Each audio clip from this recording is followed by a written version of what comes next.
Hey you guys. Okay, we are at that time where we are having another screencast video for the lesson. We're going to be learning about information literacy today, what what it is not, and the resources available for you guys to master information literacy. I've created an e-maze for us to walk through this, so let's walk through it together. If you go to my teacher website, you can find it under the class materials and scroll down to the e-maze. And if you click on the information literacy link, this is the screen that will pop up. So if we put it in full screen, our first slide is information literacy, the strategy behind it. This is the concept for the lesson. So let's move on. Words to know. Useful vocab going into this. I'll explain the vocab briefly. At the end of the video, there will be a link to sites to give useful vocab words involving informational literacy.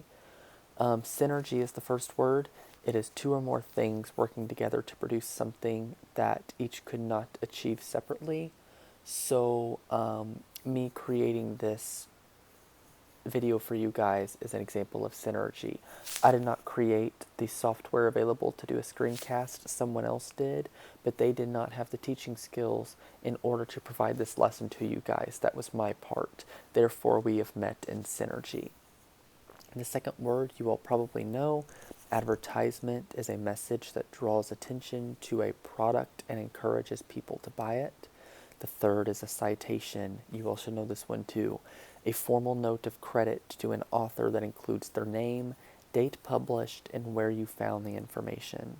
And plagiarism, you guys should know to never do this.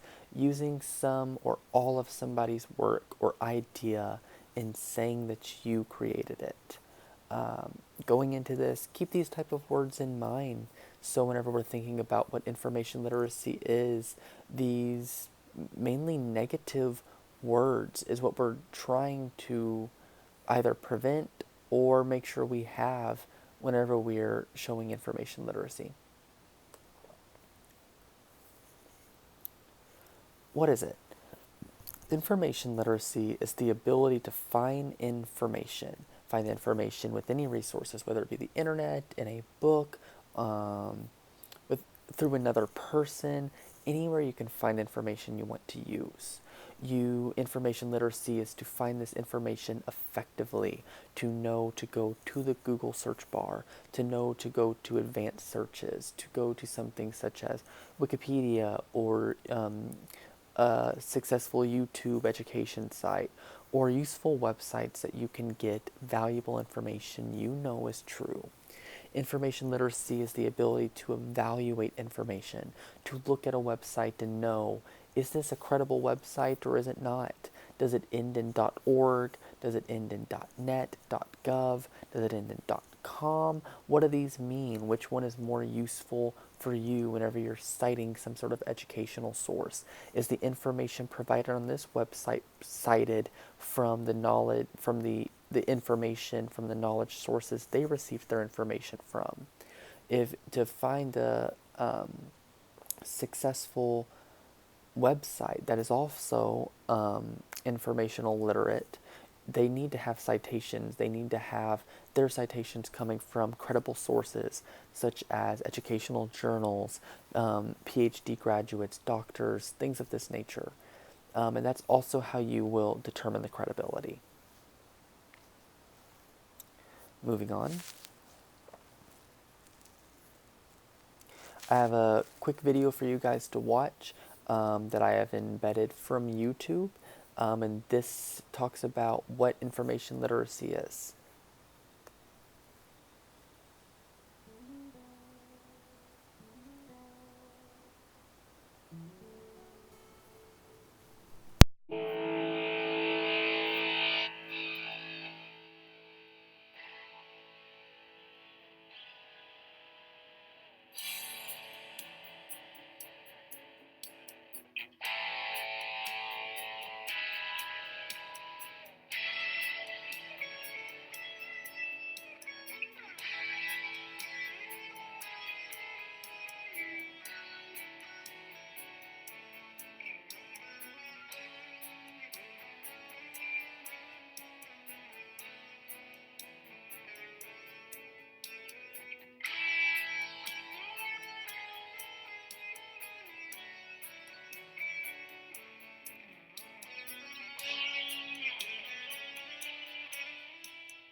Okay, I hope you guys enjoyed that video and that you have a better idea of what informational literacy is.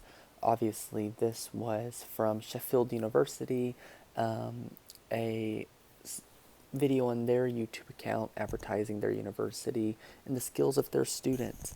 This is a college university that you guys may want to be attending someday, a college university in general, and it is so important to be informationally literate, just like they had written out in this video. So, yeah, why is it important? In the world today, internet access provides users with an endless source to information.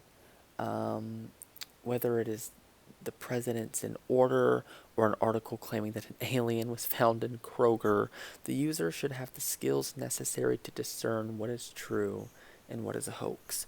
So, whenever I'm thinking of information literacy, I think about magazines. When I'm standing in the grocery store, I'm looking at the National Enquirer, People, Ebony, all these different magazines that have these famous pop star culture people plastered on the front with this insane new information. And I'm just thinking to myself, is this true? How can this possibly be true? And then people begin to wonder, well, if it's not true, how can they talk about it? Well, legally, if you were in a famous position, slander laws are different, and it is more difficult to sue for slander than if you were an everyday person. Obviously, what we're learning is not law in this class, but people who are trying to market and advertise information, one of our key words, know these type of laws and know how to catch people in false information to make a sale or to get them involved in something. So provided here is a website called Sales. This is a test that tests your literacy skills. Um, the page here is navigatable. Is that a word? Um, but it's really small. Um, I oh, I cannot seem to zoom in on it. I apologize for that. So I have applied the website here. We're going to open this up in a new tab and go to it. So as you can see here, the home page, you can register for free. It is the literacy assessment test.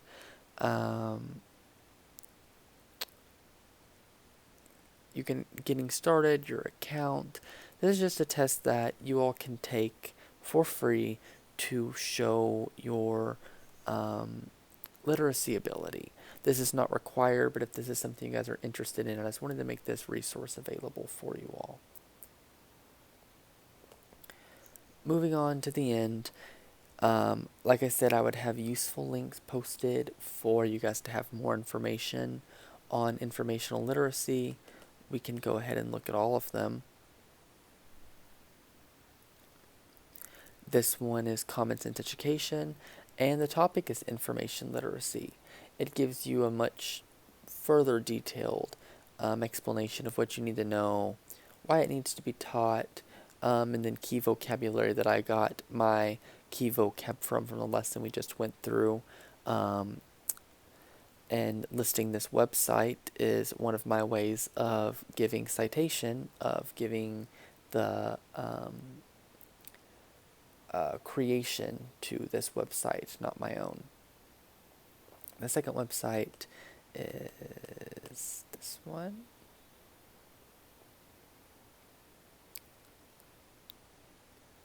This is the Advanced Learning Transforming Scholarship Association of College and Research Libraries. This is more information on information literacy, and this provides standards for assessment, which I thought was useful if you weren't going to use the sales resource test, or you wanted to learn the standards so that you could take the test and perhaps pass. It tells you what the standards are, what we're looking for, what's not being looked for, and what all the outcomes should be. As you can see, this is quite long. There is a lot involved in being informationally literate. But the good news is, I think you all generally are. Growing up in this day and age, people generally know what websites they're supposed to trust, what they're not supposed to. Information like this is generally made available.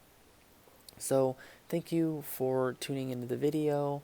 I hope you guys have learned very useful skills today, and feel free to reach out to me if you have any questions.